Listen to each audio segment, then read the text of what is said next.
My name is Wiedenau. I'm a research expert in the API development and manufacturing department.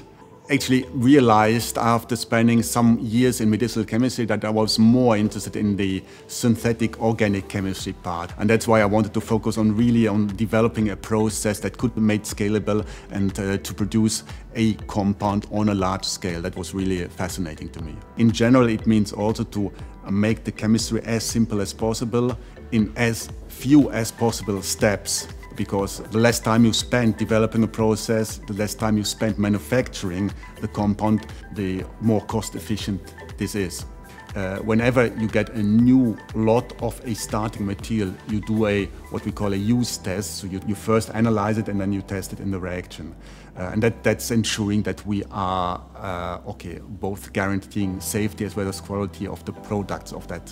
So we try to do as much as possible in parallel. So we've got some parallel reaction stations that also are used in medicinal chemistry, but we use to optimize reaction conditions.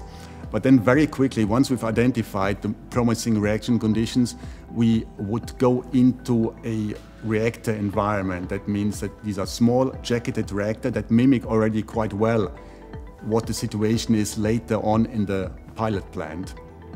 We typically meet internally once a week and we discuss any scientific issues that we have or any scientific challenges that we have and if they have an impact on other activities. Doing the experiment to prove your hypothesis is a very satisfying experience, I think.